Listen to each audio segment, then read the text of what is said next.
we had ceremony today, bro. Yes, we did. We had ceremony, and what people that don't know what ceremony is, it's kind of like it's sacred, so I can't, like put it all out there, but I think we feel that ceremony is a necessity being the work that we do, you know? Like we make a conscious decision to go out and perform this Native American ceremony that we share, you know? There has to be something that we're grounded in. Right. Know? Because I think what a lot of people don't understand that, like, you can't do this work and expect to be just okay. You know what I'm saying? Like, or like, oh, I'm just going to try to just maybe, like, still drink or still, like, it's not a 9-to-5 job. You're not going to you know straddle the gate on this one. Yeah, like you have to really like, you're taking on these energies. You are taking on this spiritual battle. And it has to be a continuous healing for us. Right. Because the only way for us to recognize the wounded is for us to recognize our own wounds. Right. And the only way for us to recognize our own wounds is to be spiritually aligned. And it's like, it's not just, this is the only ceremony or like, you have to pray this certain way. We always say, prayer is prayer. God is God. The ceremony is the ceremony. Yeah. But if you are doing this type of work, and what is a type of work? The type of work is being able to help your community, being able to help the broken, being able to go and reach out to the person that nobody has reached out and feel their pain. You know what I'm saying? We're not just like, oh, I'm gonna help you out. Nah, I'm gonna walk with you. You know what I'm saying? I think, and for us, we could walk with people because we were them people, you know what I'm saying? And so like, that's how I wanted to kick it off today. I wanted to talk about being aligned, you know what I'm saying? And striving for that center, you know? And what that means to us. And, I think one of the biggest things too is like being hope in the flesh. Like, how do we be hope if we don't have hope? Right. Like, how do we give inspiration if we're not inspired? Do you know what I'm saying? Right, what inspires us? This ceremony, this prayer. Right. Being in tune with myself and understanding like what it is that makes me tick. Yeah. And how am I connected with God? Right. Like how am I on a daily basis connecting with God? I need to know these things because I want to be able to inspire other people to be aligned like that. That's hella interesting right there, right? But it's like, but what people get it twisted is that you're a gang member. Yeah. I'm a gang member. Or, whatever you want to call it, titles. You were in prison. So when they see us, that's what they see. We're talking about some pretty deep stuff right now. We're talking about perspectives. Yeah, right. I mean, like the people that you guys are on what is it? The meditation. Transcendental meditation. Yeah, all right. I'm not on it right now, but that's your guys. But I believe in it. I love it. You know what I'm saying? No, of course. You know what I'm saying? So like you're on this whole level right now, bro. Which is probably like norm. You know what I'm saying? But like, the journey that got you here, bro. You know what I'm saying? Like I know who you were because you were me. You know what I'm saying? Like you smoked meth, I smoked meth. You know what I'm saying? You did weird stuff. I don't know about weird shit, but I smoke meth. I don't know about the weird stuff. I kind of see you as going a little bit more weirder than me, but me right behind you though. But just crossing like lines about like weirdness. You're like, I'm just gonna stay on this side, Rich. I'm gonna stay on this side of weird. You just said, fuck it, I'm going all the way full throttle. Yeah, I know it. Once the clothes came off, like I'm Batman. Like what the fuck? People do weird stuff on me. Yeah. So I think we need to welcome everybody to another episode of Without Your Permission. Yes, they know where they're at, but but we're talking about real stuff. We're talking about some real shit, so we skipped the intro. Yeah, but welcome anyway to another episode of Without Your Permission. Yeah. We were just getting caught up in conversation. No, caught up in conversation, but caught up in everyday life. You know what I'm saying? Like what people get, like, or they might see us. They might see pictures of us at Homeboys or pictures like doing some community work, but like this is all day, every day. Like this is 7 days a week. We are picking up. I see like. Where did we learn this from? And like when we get, I guess when I would get like twisted, or I would lose focus. I lean into the man that put me up on game to begin with. Yeah, go ahead, speak on that. It's Father Greg. Father Greg Boyle. Where's he at? This is an abstract painting of him. This is a new genre painting, and this is modern art. So his head looks a little big. This is the bobblehead version of Father G. Flush. He's a little flush pink. It was sunny that day. He was sunburned. What's up with this guy? What's up with the half mustache, homie? That's not even a full brocha. He can't even comb that bad boy. Is that Largo? That might be. No, I don't think so. Largo's a little taller than that. And he has tattoos on his face. Yeah, he has tattoos on his face. But yeah, but look, anyway, going back to like who inspired us. It's like, G. who inspired me and taught me about like love. Yeah. And taught me about being a man that can love and can be able to receive love. And prayer. Yeah. At the end, at the prayer, end of the day, you know? it's prayer. Yeah. And it was Father G. Yeah. And it's crazy because we just had a conversation with him wrapping up our last episode, and our last episode was with Father Gray, and it was like a roller coaster of emotions, you know? Right. It was like we had our highs and we had our lows and we had everything in between. Yeah. And it reminds me of what life is. Like we have our highs, you know, we have our ups when we're on the mountain and everything's feed, man. And you see the best of us, you know, you see the best in us. And then we have our lows where it's like life's not as beautiful as we think it is. But what brings us back to those highs is understanding that life is like this. Right. And if it wasn't for like having God in my life and understanding that God is love, then I would just always stay down. Right. You know, and then there would be no hope in me and I wouldn't be able to inspire other people to have hope. And I think that's what we're talking about. You know, I think like always talking with you and chopping it up is that's where we always want to get to, that place of what are our intentions? Right. You know, our intentions to be hope and to stand like on hope and to stand on love and to say, you know what, like if we can do it, you guys can do it. Right. And to continue. And that's just so powerful. And sorry to cut you off, bro. Don't trip. But but it's just that because we just came from San Jose, right? Yeah. We came from San Jose University this week to speak to a couple hundred people. We had an intimate conversation, you know, and San Jose, you know, love them, would be honored to go back and to do it again. And it was part of the Latino Heritage Month, you know, and it's just like that type of stuff. Like, we're not just these podcast dudes, you know what I'm saying? Yeah. And we're not just at Homeboys. We are out, you know, if they call, we're gone, you know, whether it's a university, whether it's Orange County Jail, you know, got to give a shout out to Orange County Juvenile Hall. Crystal over there, that's, you know, we've been, so we're in your face type of stuff, you know what I'm saying? We're not studio gangsters. Yeah.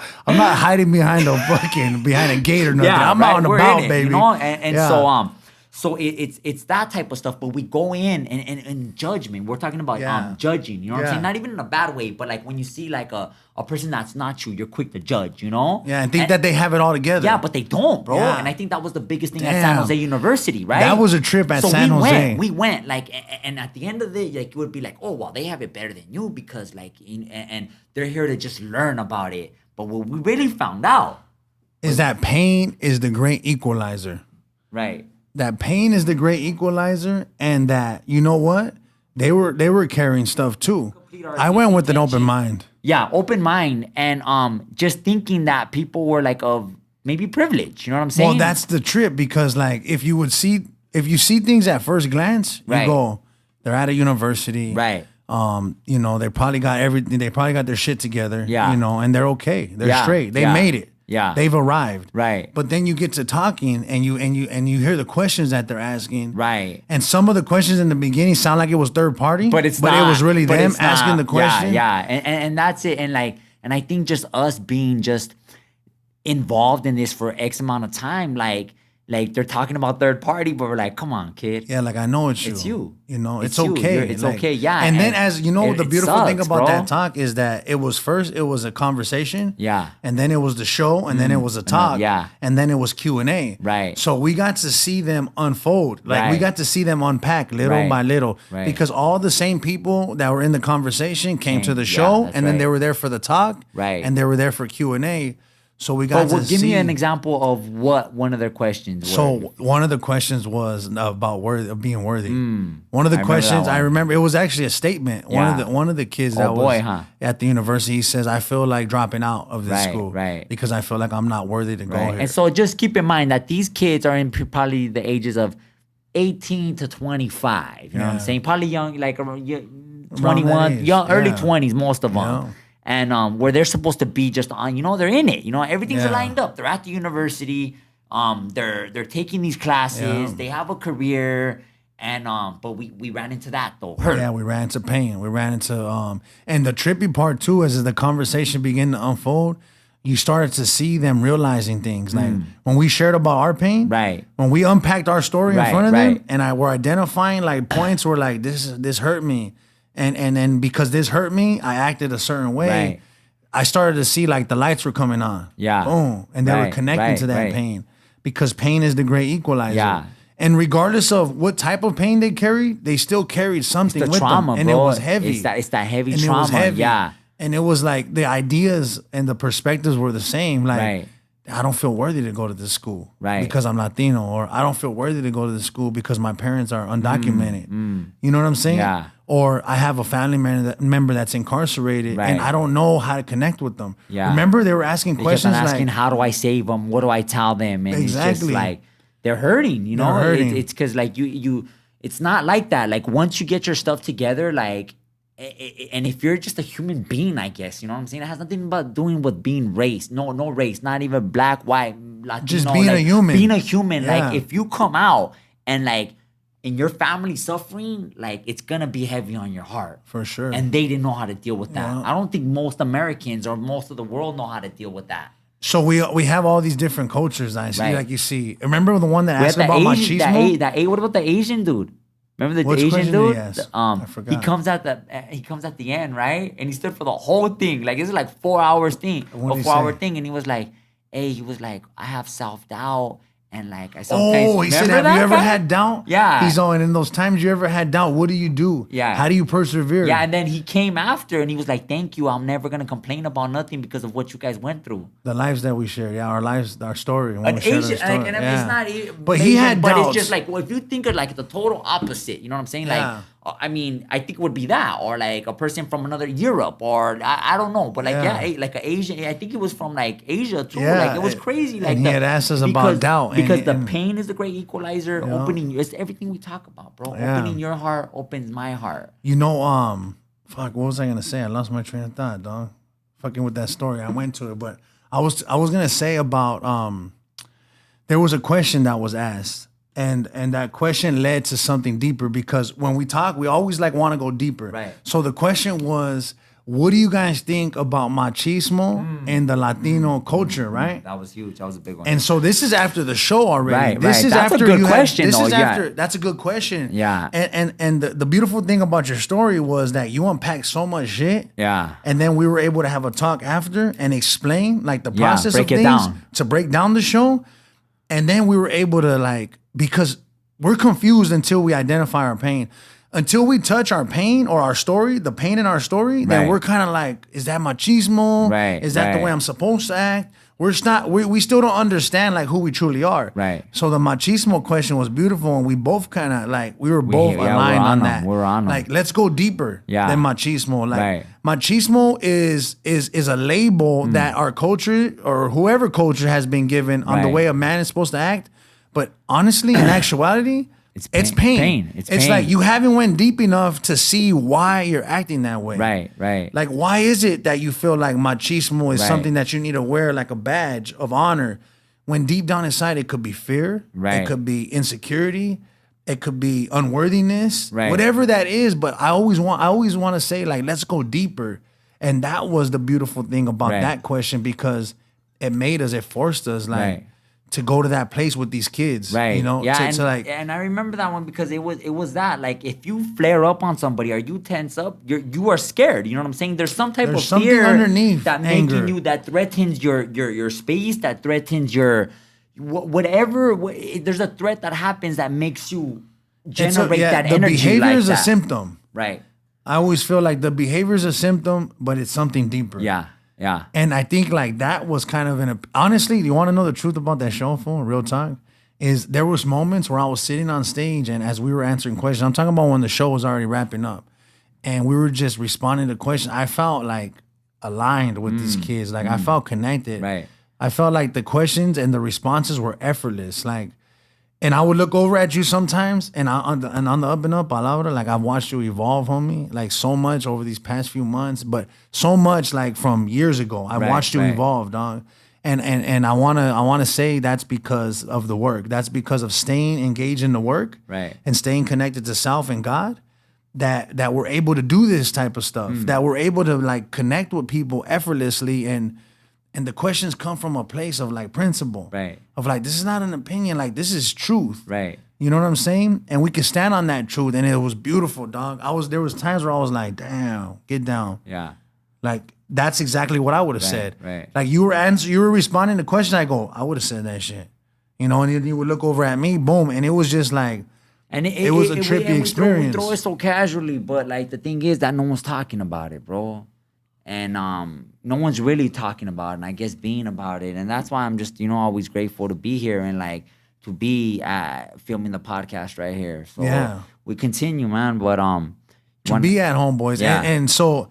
There was a couple questions that came up. We got questions. We got questions from the audiences. I know we've kind of, taken it to the university and back to this, but we're gonna go ahead and it's all good. We're talking about good stuff. Yeah. So we're gonna go ahead and bring it to some questions. We got Snowflake in his house. Snowflake's gonna ask it. Snowfleazy. Is for Jose. All right. Have you made peace and begun to heal in dealing with your past relationship with your mom and her past? Have you forgiven her? So repeat that just in case the mic. Okay, so Snowflake just asked me from one of our audience members if I've made peace with my mother and if I've forgiven her. You said if I've forgiven her. Right. And so going back to like basically what we were just talking about, yeah, I have. So the answer is yes, but I want to go deeper. If they're okay, just let me put on that in case there was an audience member that never seen the interview with you and your mother. So can you just give like a brief history? Just So my mom was a gang member, and she became a drug addict, and she wasn't able to raise me the way that as a kid I would have liked her to, and so our relationship became estranged. I grew up not having the respect that I should have had for her. And when I was in my 20s, I was doing a 6-year bid. She passed away when I was in prison. And when my mother passed away, it broke my heart, And that was the beginning of like me searching for something else. And so I accredit everything to that time. I never forget the date that my mother died. It was October 28, 2009 is the day she passed away. And that was the beginning, just the beginning for me to scratch the surface at transformation because I was broken. And so I didn't know how to find peace with that, because I always used to say, like, I always felt like I should have went out and looked for her, before I got busted. I should have spent more time, like, trying to build a relationship with her. And I blamed myself, I blamed her, and everybody in between. So when I begin to know my story, like when I begin to understand my story, and I begin to honor my story, right? And in honoring my story, I begin to understand my mother's story. And then I begin to honor her story. And so now I have my mother's ashes and I have photos of her and I when I was a kid. And my children, they know my mother as their grandmother. Right. And they don't know like really and they don't have depth. to, right? And they don't have to. Right. But you know what? Even our relationship was beautiful. Yeah. Because the truth of the matter is that my mom taught me and gave me everything that I needed. She equipped me with everything that I needed so that I was going to be able to survive the life that I was going to have to live. I never thought of it like that because we survived, bro. We survived. We're here. Yeah. Because not anybody could have survived that. And some didn't. Some didn't. Some didn't. Yeah. A lot of people our age and a lot of people out of, from our neighborhoods or from our generation. It's crazy. Didn't make it. Because I think for me, like my mom's a gentle soul. You know what I'm saying? Like she was a loving woman. Like even though she did her thing and had dudes up, like I seen different guys come and go. You know what I'm saying? And some of them, fucking just beat me. You know what I'm saying? Just that's the damn honest truth of it. But I think through those beatings and through that hard life, like that was the only way that I was able to maneuver through the institution, And some people might be like, well, you weren't even supposed to be in the institution, And I was like, I get that, you know what I'm saying? But it is what it is, like. And it was and what I was, it was. And I was hard, you know what I'm saying? Yeah. You had to be a hard individual in order to not be the victim, you know what I'm saying? And I'm really grateful that I've never been hurt or never been really hurt or really stabbed, like people get dealt with in prison, We survive. And another thing too, like just to add to that question, as I'm thinking about you talking right now and mentioning your mom, I think I'm still healing through that situation because I see times, like I look at times in my life where it comes up. Yeah. And I guard my heart in certain situations. I go, ooh, I know where that's from. Yeah. Like that's from that. And I gotta face that stuff. And today I'm in a position, in a place where I could face that stuff. As a man, like I go, nah, I gotta look at that. Like that's something that I have to look at because if I don't, then it might affect my family. Right, It might affect other things that I don't want it to affect. So I gotta face those things head on. But it does come up, homie. Can we talk about old boy that you're helping out right now? Which one, the homie I'm taking to rehab? Yeah. Yeah, I'm taking one of the homies to rehab. But so this is why I'm bringing it up is because like, and I know this dude, you know what I'm saying? I don't know him like that, but I know him, you know, and I seen him, and I think like a lot of times when he came, like people that come through these doors and like they've been traumatized so much or they've been hurt so much, and then it's like you put a Band-Aid on an infected wound, kind of like the infected wound's gonna bleed out, bro. And I think that's kind of like how when people come here and they don't really take care of the wounds and really like dig in there, bro, like he was successful, you know what I'm saying? He had a good job, you know, he was doing good, not in prison no more. But I think that men and women that don't take care of those wounds, bro, you know, like you find yourself back like sometimes in square A or just being hurt again because well, the pain doesn't ever go anywhere, I don't think. I don't think until we go there that we're ever safe. Like I think the only way that we're safe is by engaging in our own healing. Right. Because if we don't, like I always tell homies this, I go, look, if principles don't change within us, because we operate. How many gang members do you have? Do you have in your side that you deal with every day? Gang a lot. A lot. I mean, well, give me a number because they don't know. More than 30. More than 30 gang members every day. More than 30. Yeah. And so you're seeing it. It's like you're seeing her. It's on and cracking. You know, as soon as the day starts, we're going through these conversations. Yeah. And I mean, I'm talking about one after another. Right. Which is beautiful though to be having these conversations. But it gets heavy too, though. It gets heavy. Yeah. But it's beautiful that we're having these conversations because when I was coming up, we weren't having these conversations. Right. You know what I mean? Like these conversations about love, about healing, about our emotions, our feelings. Yeah. Those conversations weren't had. So for me, it's like beautiful to be engaged in them. Does it get heavy sometimes? Yeah, it does. But there's ceremony. But there's ceremony, there's prayer, there's God, there's family, there's love. There's mentors in my life. There's people that I can count on too. But going back to like that part that you were just bringing up about being safe, like, so these are some of the things that like I go, okay, what did it take for you to get there? You know what I mean? Like Rich, what did it take for you to get there? Do you remember like the moments where you go, damn, I've crossed over. Like I know certain principles no longer exist in me. Right. Like there's certain things that are swapped out. Yeah. Because as gang members, we have certain principles in our life, right? That we live and die. We operate from. Yeah. What healing does and what healing has done for me is that it has replaced principles. Like I have uprooted principles out of my life. Because I tell the homies like this, I go, look, dog, until that has taken place, until you have been engaged in your own healing, the perfect, if certain, you can have a house, you can buy a new car, it could be a Lexus, you could have a beautiful girlfriend or wife. How many homies have you been in the county with that have a beautiful wife? Yeah. And you look at them, you go, what are you doing? What the fuck are you doing here? Yeah. Why are you here, homie? Yeah. You were kicking it with your homies over that? Yeah. Trip, homie. It's because the principles are still deep within us and we operate from a place of principle. Right. So if the perfect situation lines up, I could be out here for 5, 10 years. And if my principles haven't changed, done. Boom. Done. The perfect situation lines up and I'm fighting life. Yeah. Because that principle was waiting to operate. Right. That principle moves and shapes the way my life is. A certain word, like we grew up, certain words couldn't be said around us. Yeah. Because you would feel it, right? Yeah. In bitch, your body. Bitch. Boom. Yeah, let's just go there. Yeah, the word, the B word. Yeah, bitch. He said bitch, bitch. He said like 3 times. But yeah, the word bitch. Can you bleep this shit out after? No, you can't. This is real. The B word. Yeah. You would feel it in your body, right or wrong. Like, what the fuck? Why is this happening? Are you calling me that? Are you talking about a dog? Or are you talking about me, homie? Because I'll punch this fucking wall right now. No, but it's those certain things that happen. Like, it's rooted. You feel it in your body, rooted. Right? Yeah. The trauma's in our body. But the trauma's even deeper than that. Yeah. When we base our trauma and our experiences and we create principles, homie, that build and create our foundation, then we're moving from there. Right. How many times have we been in conversations with homies and they'll still go there? Yeah.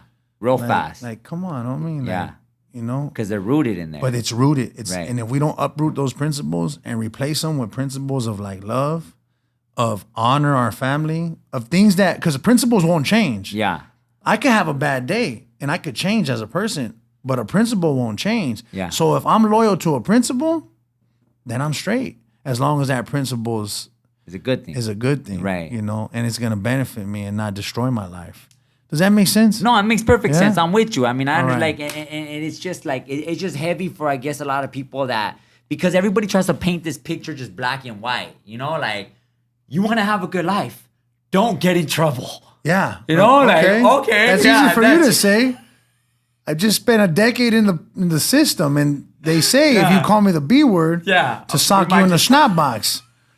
That's a reaction if I pop you in the nose. That's right in my world. And it's like even like this subconscious trauma. Like I still get shooken up. Like if a cop gets behind me. Come on now, yeah, speak on that. I'm like it's that trauma, bro. Like if right when the cop gets there, bro, like I have been traumatized and of course a lot of it was my own bringing, you know what I'm saying? But like being incarcerated and being institutionalized, bro. Like once that cop or like there's cuffs or like it's like whoa, like I'm on point, bro. Like that type of stuff, right? Yeah, well, it's certain things like we talked about the touching. Yeah, the touching. Remember, like I told him, so I have this thing where like or like when you were in the county the other day. Oh, I went to go to the county jail Went to the county, go pick up bro. my brother's Like, bro, property. I'm on it, bro. I just seen. So I was at the taco truck right now, and you just feel it, huh? dude. And I seen this dude all tweaked out, right? I was like, I'm not gonna even say the barrio I was in, right? But I was like, this dude, and I could, bro, why we could see a mile away. Like I seen that dude, and just by the way he was walking, I was like, all right, this fool's like, he's probably high, shrimping. and like I just get in like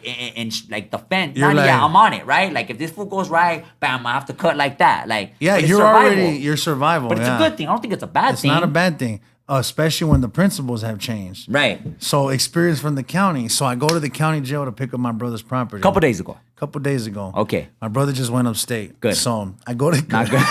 good. Nah, no, not good. You know what? Good that he's out of. I mean, he's in prison though. That he's not in the county. County no jail more. sucks. The county jail is mayhem, bro. Yeah, of course. Yeah, that if they say if you could survive the LA County jail, you could survive any prison yard. But my hope for him is that he would have never had to hit the system like this. But he did. But he did. Unfortunately, yes. So I go to pick up his property, and I'm sitting there, and the smell. I mean, it's just everything's coming back. Like you get in there. And I have my glasses. You know, I'm just barely getting off work. I have my button up, and I have my sunglasses right here, and I'm really like not really in it. I'm just kind of like, all right, whatever. I'm on my phone trying to not pay attention. I hate that place. But it's just like starts to build. Yeah. People are getting released. And that energy. You could just hear like, fuck you, homie. Like I was in line first. Woo. And I hear this one dude. It was funny because you hear this. There's one fool that's like a straight bully. He's turned and he's up. like, he's like, the other dude goes, oh, I wasn't gonna. He's like, all right, well, I know you were first. He's like, yeah, I was first, motherfucker, because I'm going first regardless, homie. Fuck. And the other dude's already trying to like backpedal, you know? Like, be cool, baby. Yeah, like be cool. It's me, baby. Hey, it's me. And he's like pushing the line hard on him. And then I just feel it. Like I'm like, that fear kicks in where it's like, yeah. and I'm like, oh. The whole comes out. I'm like, hold up. I don't even, all I remember was like, I get my glasses out and then I tuck them in so they don't took get them in my pocket. I go like, okay. Fuck this phone, put the phone away. Yeah, Because now I'm like, I got to get to that window. Yeah. Like I have to get to that window. Oof. You know what I mean? And it was just like, I didn't like that feeling, dog. Yeah, it's horrible, bro. It's like that feeling, like you feel it in your body. You're just like, damn. Yeah. It just brings back memories of being in there. Yeah. And of how, like, the ugliness, honestly. And it's still real. It's still there, It's still you know? real. Like even though, like, we're over here doing our thing, like, it still exists, you know? And, but we know where that place is coming from, though, bro. We know that it's coming from a place, like, they're just a bunch of hurt people over there, you know? And they haven't found their way. And hopefully they might walk into this door or to another door that'll help them. Exactly. Because they don't want to live like that, bro. No. Nobody wants to live, like, being, like being aggressive, being on edge, being you know what I'm like, saying? yeah. Like just having to worry about a cop, like it sucks, you know. And but they haven't had the whatever that has got them there, you know what I'm saying? Whether it's a mentor, whether it's and Trip being at the window, like I have my back to everything, so they finally call my brother's name. I get to the window, and principal kicks in, right, and then it like they're hurt. Yeah, like damn, they just got out, homie. They haven't got their property. They're pissed. They want to go home. They don't know where they're gonna go. They don't know where their property is. Some of them are homeless. Right. All they want is their property. Yeah. They might not get it. They might have to come back. They don't want to be there. Just as much as I don't want to be there. Right. And then I remember like I was tensed up and I was just like, damn, these fools are gonna try to. My mind goes there these fools are gonna try. We start putting all these stories out. Yeah. And then I go, damn, they're hurt just like I was hurt at one time. Because I know that I wore the mask for a long ass time. And I know that I wasn't all that, homie, but I pretended to be. Right. Because I was so hurt. And I turned around and I was like, hey, you guys have a good day, homie. And then the most aggressive one was like, hey, you have a good day too, homie. Like, you just seen it real quick. Yeah. And then he went back to like, I'm in line next, homie. Like, ain't nobody else, you know what I mean, crossing this line. Like, all right, cool. Yeah. But it was that glimpse of like seeing like, damn, homie, like, he's hurt too. You know what I'm saying? And we're all hurt. Yeah. And we're all carrying something. How do we create a space so people can unpack what they're carrying? Right. Well, I think we're doing it, bro. I mean, it's homeboys. You know what I'm saying? It's really holding that space like that. You know, holding that place and just continuing to be there. You know, I guess like what Father G said, like it wasn't that he did anything. I think he was just there. Yeah. It's just about being sometimes. He says that. And then those questions were coming from San Jose University though too, bro. And it's all that, like, remember that one, she was like, how do I make them understand a person that is not from that life? And then remember I gave it to her, I was like, I mean, well, from G would say to just be there, you know what I'm saying? Just be in the right place at the right time. And just, I mean, if you love, like, then truly love them unconditionally, you know? It's, love never turns its back, you know? True love never turns its back.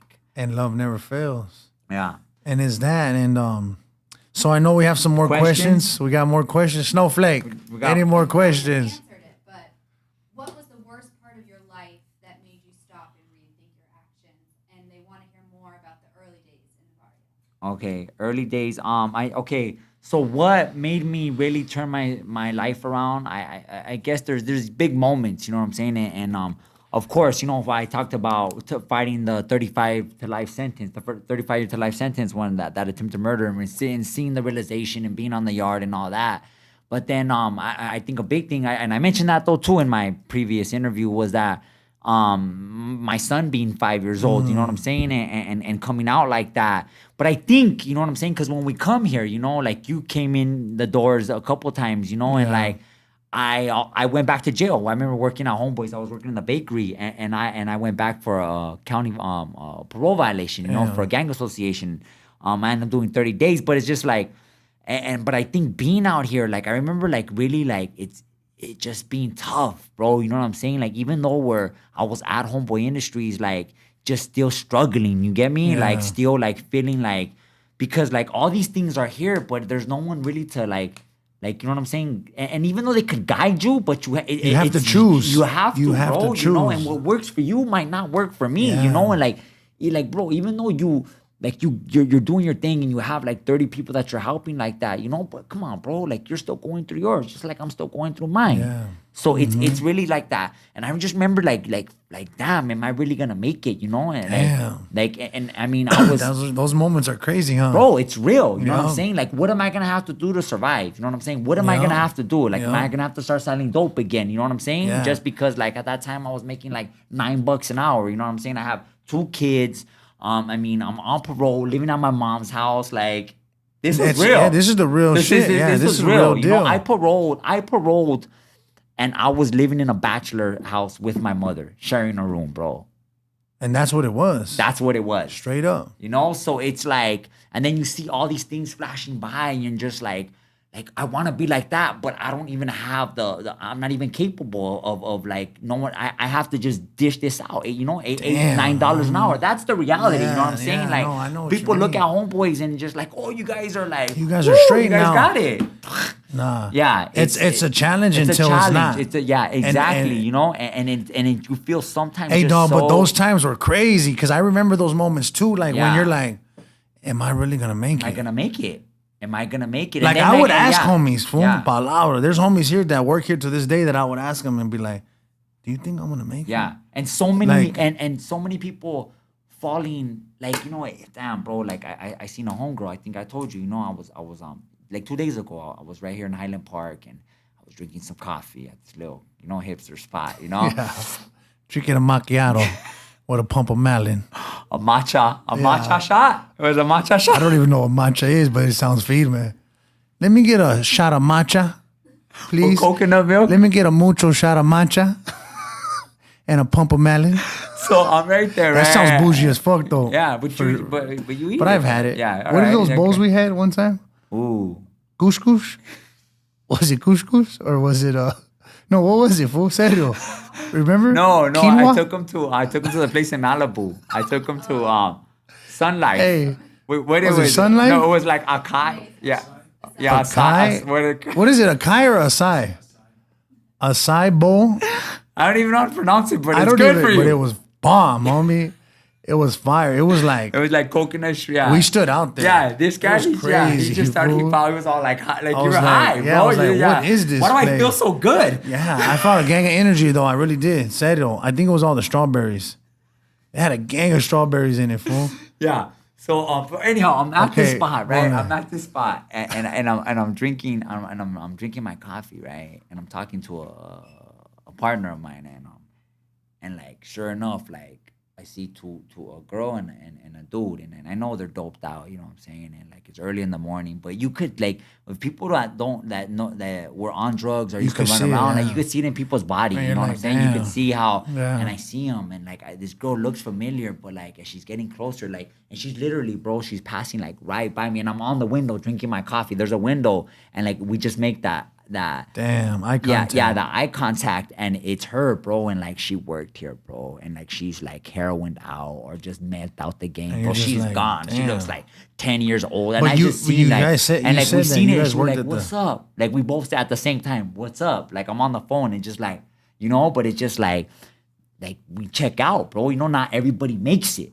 That's the thing, That's you know, the and like, crazy and part. it hurts, bro, because I know her. Yeah. I know her. You know what I'm saying? I know that the good person that she was. She was doing the acting. You know, we'd have these beautiful conversations. You know, and like, and then you see them just like check out. You know what I'm saying? And they're back running the streets. You know, and if not, that's sometimes good case scenario because you know people die out there. You know, a lot of people have passed away since we've been here. You know, Yeah. so And that's it. It's like, so for me, it was coming here and then like going, damn, there is another way.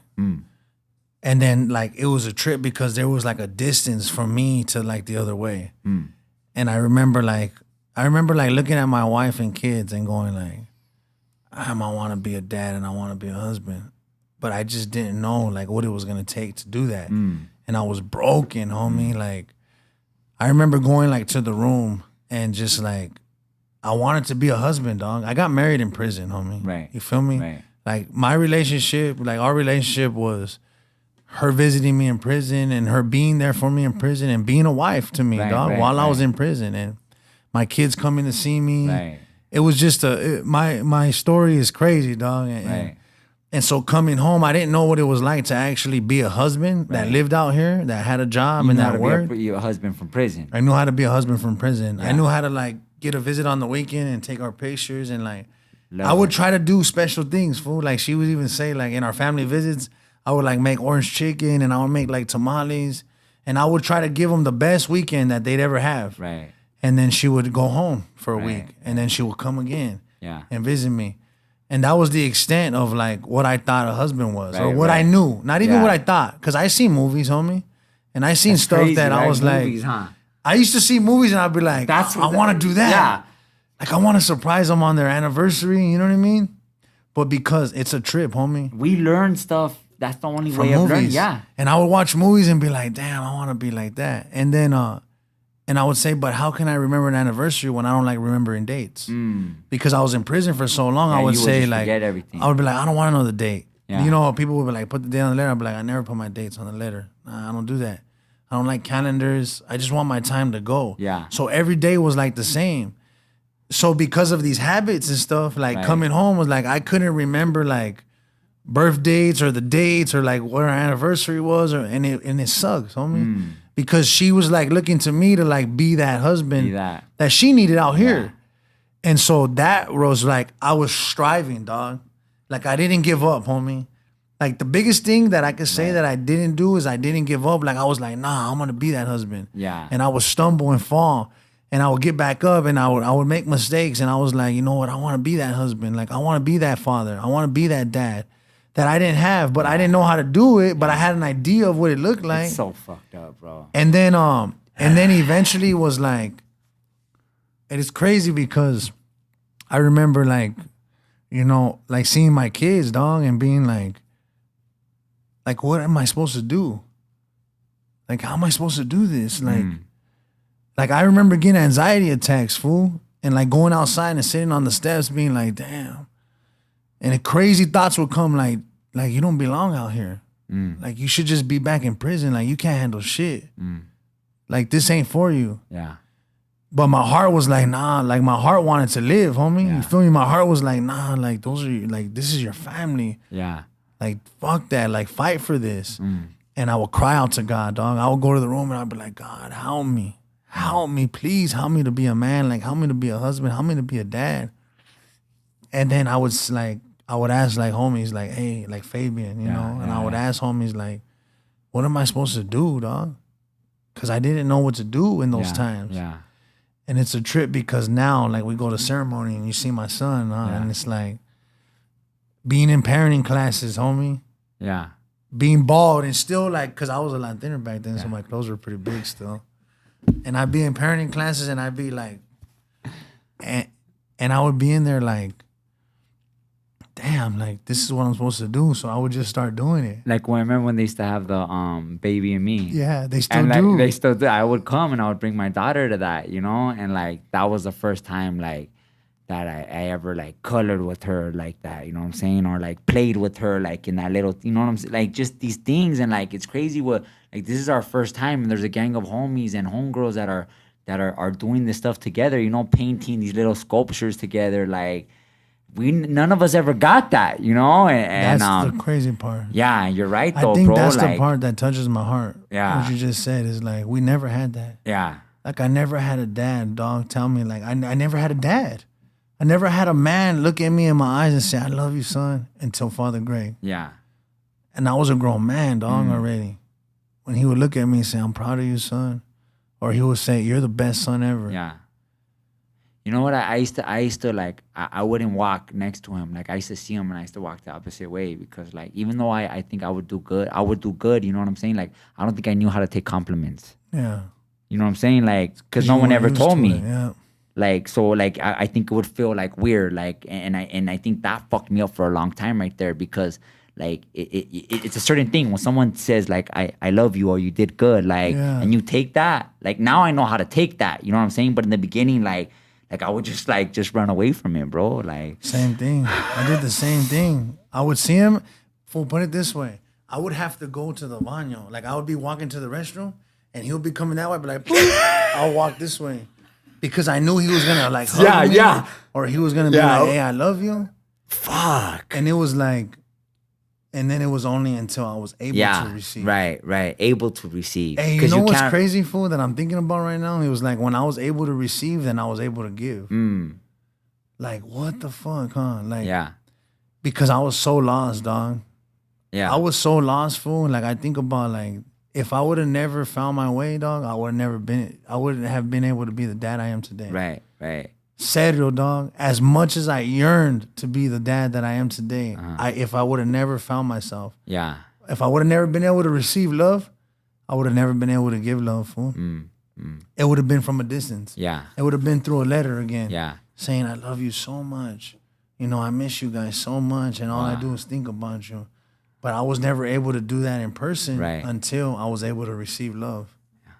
It was crazy, fool. It was like, it's crazy as I'm listening to you talk, I'm thinking about that, and that's it. Yeah.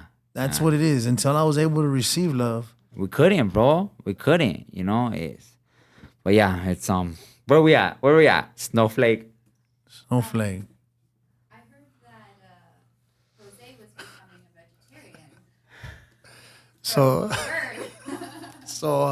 Richard is a pescatarian. All right, so Presbyterian. All right, I haven't ate meat. I haven't. What the hell?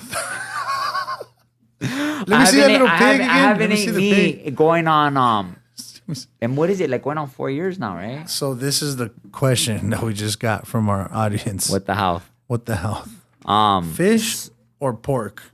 I think so that's what that says. I told him to watch. We told him to watch it. The Lineage team told him to watch it. You know, and he was so like I'm gonna die eating pork. Yeah. So like in a good way. Like, I don't care what you guys are talking about. We would argue like about it. whatever. Like, oh, homie. Yeah. We would go to like fancy dinners and I'd be like, I don't care, homie. I'm gonna eat this cow straight up, dog, and I'm gonna eat a lot of it too. If I'm gonna eat all the pork they got, I love eating pork. Like sausage was my favorite shit. So what? This is a big thing, guys. So, this is a big thing for you to stop eating meat, bro. Yeah, something's up. Something is happening. Something's up. And and I think this. I mean, bro, you're gonna save some people when they find out how it went down. You think so? I know so. Well, so look, let me tell you what happened. So I was a carnivore about 5 days ago. All right. This is since when did I stop eating meat? Wednesday, this is a big thing. We're changing the game, bro. So I've been a vegetarian since Wednesday. All right, so trip on this. Look, this is real shit though. Yeah, real. no, we ain't making this up. Yeah. Look, I'm not playing about this shit. Like I love food. Like one thing about my life right now is I love food. I love to eat. Right. And so I eat everything except for mayonnaise. I don't like mayonnaise for shit. Because your grandma used to make mayonnaise cookies. Yeah, they were cupcakes. They were disgusting. And she would just put a shitload of mayonnaise and like whatever sugar she can scratch together, right? And the cupcakes were disgusting, dog. So she would make those for us as a kid. So fuck mayonnaise. They were like juke balls. But mayonnaise juke balls. Okay, so what you guys don't know about juke balls, right? Like LA County Jail is horrible. So like it's already Hal being in there. So like if you would get like then you go to the hole. You go to the hole in Supermax. And you get put on a disciplinary diet. Yeah, and they put you on like a dude, like I mean how much more? I'm in the damn South for 24 hours a day. You know what I'm saying? I can't shower. You don't have nothing. You don't have nothing. So they feed you twice a day, right? Yeah, and there's a damn light that is just blaring. Like it's always day. Yeah, the light never goes off. Never goes off. You don't know if it's day or night. Yeah. You're just in there, homie. Yeah. It's like the spotlight's on you day It's or like, night. dude, like what? So they give you, it's called a disciplinary diet. Yeah, juke ball. Juke balls, though. So what it is, it's a block of whatever it is. What is that? I don't know, but it tastes as good as fuck, fool. But like the first, but everybody, so there's a breaking point. There's a breaking point. Like I loved it. Yeah, I know. I love juke balls. So look, I used to fish other people's juke balls when they didn't eat them. I used to be like on the line, fool. I used to make my line, strip my boxers, make the line, shoot that, and I'd be like, "Hey, who wants the juke ball? You gonna eat your juke balls? Excuse me on the tier. If you don't want your juke balls, shoot them my way. Sound 12. Straight Gracias, up. Hey, homies. I would shoot the line. I'm talking, so I get the sandwich So look bag. at a line, all right. So we have this Fish much line, space to under the door. bring under your door. So you'd have to flatten the juke ball out. You have to like smash it down. You flatten it down, and then you like put it and in you put it in a bag. plastic so it doesn't get like. And you make sure you tie both ends because if you just tie it'll one end, the slip juke out. ball could slip It'll out. So you got to tie two ends on it. And then you just like wiggle that motherfucker into yourself. Yeah, but so it's like it's like a mesh of it's goulash. So it's like I don't even know, but papas it's are like in there though. Like it had potatoes for sure. Maybe it had potatoes, but the rest of the stuff you don't know what it is. You don't know what's in there. There is a couple carrots. I bet if you do an investigation on juke balls, like do they still give juke balls? That's the question. I want to know. Supermax, LA County. If you just got, I got a question for you, audience. Yeah. If you just recently do you guys still eat juke balls? Are they still feeding you guys juke balls in there? I think that's an issue. I want to know. Yeah. I'd like to know. The world wants to know. I used to like when they were Take a picture of a juke ball. I used to like when they would burn the juke balls because they're like toasty, crispy juke balls. I could do that. You could do that. You remember them though? Yeah, because you don't taste the goulash. Like burn the top. It's like and you just pretend like it's a hamburger patty, but it's a juke ball, and you're just like, fuck it. There's papas and there's scalloped potatoes. It's like Thanksgiving dinner because they got a couple carrots in there. There's some. I think it's soy. I don't know what it is. It's something. But anyway. All right, so where were we going before the juke ball? My grandma's cupcakes. Grandma's cupcakes. They were like juke mayonnaise. balls. They were like juke balls. Mayonnaise juke balls. Oosh. So going back to the food thing, the what the health. So that's where we were going with this. Right, what the health? Okay, carnivore. I love food. Uh-huh. I've eaten a lot of food in my life. I've eaten a lot of food. My favorite food is like sausage patties. So that was before though. That was my previous line. I've been a vegetarian since Wednesday because let me tell you why though. I know it's funny, but I got it. This is serious shit. It happened. Look, this is big. I watched this video and they're just loading these they're popping these pigs and like pus is squirting out of them. And it's like, I'm like, oh my This is real though. This is real stuff that's going on. They're like, this documentary, they're like, I hate to say this, but they're like eating their own shit, these animals, right? Yeah, watch this. And I'm like, I'm going, this is my fucking chorizo patty? Like, this is what I'm eating for breakfast? And I'm just frying shit up in my kitchen. And in this documentary, it like breaks everything down. Yeah. Where you're like, damn, That's fucked. this is what's happening. Like, why do I need? I started to think like after watching the movie, I go, why do I drink cow milk? Like, why? I had Chee when I was a kid. Yeah, I but don't need cow milk. I never sucked on a cow's Chee. Why am I drinking cow milk? And I started looking at my body. I go, why is my body so large? I used to drink the hell out of milk growing up, fool. I go, this is what cow milk did to me. It's steroids. It's like you don't need cow milk. Yeah, you don't need cow milk. In the documentary, you know what it said? It said human beings are the only ones that feast off of other animals. Like, why am I feasting off of other animals? Like, yeah, we're all right. We got everything. I'm feasting off of cow milk. Yeah. And I was like, it started to make sense, fool. That's amazing. And I don't know how this happened. This was a spiritual awakening for me. It happened over Texas, though. We were like texting. Like within that, it started like in the morning, right? Like, I'm about to watch it. And I was like, oh, yeah. Yeah. And then and then he's like 10 minutes in the movie, like, oh, wow. I just hear like, oh, wow. And then like within like, I'm like, what the? And then this fool shot me a text of a cucumber. I'm like, that was Tui. That wasn't Tui. That was Tui. I'm like, what is that? Eggplant. What do you like mean it threw by me this? off. I really didn't understand that. I'm like, cucumber. And eggplant. I'm like, all right, fuck it. So, but I started to watch the movie and I'm texting him back and forth. I'm like, hey, dog, I'm tripping on this movie, dog. Like, there's some creepy shit in this movie. You know what I mean? And I'm like sitting there and I'm watching this movie. I'm watching it by myself and my wife's like doing her thing. And I'm like, hey, dog, there's some like shady shit going on with this meat, fool. And they're like, I was like, yeah, I told you. Homie, they like got the cows, homie. You got to watch this movie. I'm not sponsored by this movie or anything, but look. But if you want to give us some love. But if you guys want to send some feta to my house for talking about this movie, that's cool too. But you got to check this movie out. What the House. It's called What the House. I'm just putting it out there. It's something to take a look at. It's changed my life. I feel great. You look different. Do I? Yeah. Am I thinner? A little. Yeah. For real? For sure. Seriously, Yeah, though. from like the face, like it's kind of like slimmed down I'm starting already. to slim down here. I Yeah. notice it in my fingers. Your eyes are brighter. My hands are thinner. Yeah, your For fingers sure. are thin. Yeah. My knee feels great. Yeah. I thought I had staph, everybody. Serious. So the way this That conversation day. started. Oh, that's right. That's the That's day. right. Yeah. We were you in San started- Jose. We were in and- San yeah. Jose. And we were like, And we're at the university. And I go, hey, dog, my knee's hurting, Yeah. fool. And this fool goes, it's because the meat. It's because the meat. I'm telling you, it's because the meat. And I'm just like, this fool's like on some conspiracy theory shit. Like, come on, dog. Yeah. I think I got stabbed. Yeah. Because I had I swear, everybody, the pain's gone in my knee. I don't know what's going on. I can't explain this stuff. I really can't. I don't know. I want to accredit it to the meat, but I'm still like, is it the meat? It happened, bro. It did, but I swear on everything I love, the pain is gone in my knee. I don't have pain in my knee That's no more, huge, fool. bro. That's huge. And how do you feel, like overall? Overall, I feel good. Yeah. I've been eating a lot of beans. So this is what I do. Look, Hey, please give him like Look. like a menu, send right? me. He doesn't Okay, menu. look. He needs a Any menu. of our viewers yeah. that have vegan recipes, Yeah, please. please send them in because I'm not doing dairy neither. So I don't got no. I'm not eating no Little cheese. little fish. I haven't ate fish. Okay. Since Wednesday. All right. I ate fish Wednesday. Remember Okay, I told yeah. you that I fuck up? Yeah. Remember I texted you? I'm like, damn, before I ate fish. But What about box burgers? I don't know. What the hell? This is how you know I'm real with it. We went to San Jose. Yeah, well, it Tell all them about the happened. burgers. It was Tell them just. about- Well, I mean, you say it better though. We just got in the car, and there was like box burgers. I never even heard of. Well, I didn't even know that existed. Burgers in a box. Where do you get that I got from? those at the 99-cent store. So I said, look, homie, we're driving to San Jose. This is about a 6-hour drive. Me and my cousin. Yeah. Me and Paul. Me and Pablo. Yeah. And so I stop and I just get a bunch of snacks. They happen to have these burgers that are in a box. So you go to like the frozen food section and I looked, I go, is that a burger?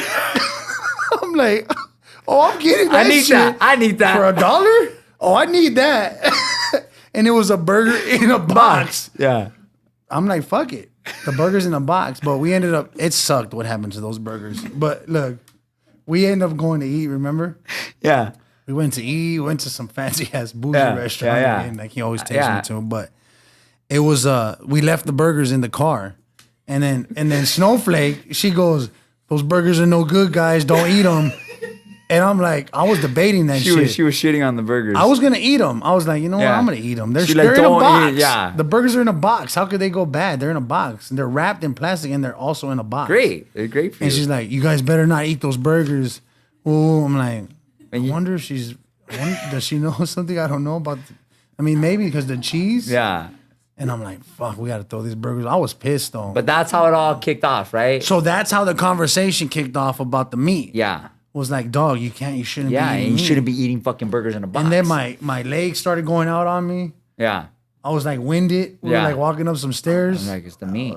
He's like, it's the meat. Every little thing, dog. It was like, it's the meat, homie. And so I've been a vegetarian since Wednesday. Yeah. But send us your recipes, please. Please, he needs vegan recipes. With non-dairy. Right. I don't know how long this is gonna last, but I think it's gonna last. I feel it right now. Yeah. I'm in it right now. You I'm committed. Yeah. I'm committed. Not even, bro. Weeks. Like I'm your life, committed. it's changing. It's gonna change your life. I haven't ate meat for going on 4 years, bro. I want to get skinnier though. It's gonna happen. Remember when I so? stopped? I just I thinned out. Well, I'm hoping that happens too. I think it's gonna happen. I know it's gonna happen. I wonder if I'll end up going long hair like you and like the side what do they call these? No, sideburns, the pork chops. Pork chops. Imagine if I just start looking like you little by little, going, what the fuck? Who is this dude? Like, all of a sudden, tacos start to appear on my neck. My nose kind of tilts. Like, what the Richard? And then we really like you or me and I and you. And we just do the same poems And then together. we finish it. Poems like, do you have a twin? Thought I saw your twin today. But I would like to get thinner. No, it's happening, bro. It's happening. So was that the last question? Was that it? So all right.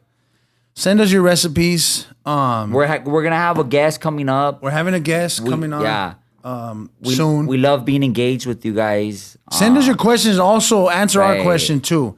Are they still serving jukeballs in the Allen County Jail? We want to know. We want to put a stop to that shit. Yeah. You know? If I had to stop something in jail, it would for sure be juke balls. Right. Yeah. They were kind of good though. I mean, you can't say they weren't. When they were crispy, they were good. So I don't know. Do you guys want us to stop the juke balls? We don't want to take them away if they like them. Yeah, maybe they like them. You know what I mean? Send us a response to that question. Are they still serving juke balls, and do you want to keep them? Do you guys like them? Good. All right. Cool? All right. We're good. All right. Thank you for tuning in. We have a guest. We have guest speakers. Is there any guest that you would like? Please. Yeah. Send us your requests. Thank you for tuning in. We love being a part of this. We love being a part of your guys' conversation, and we love answering your questions. So keep them coming. And thank you. Peace. Good night. All right.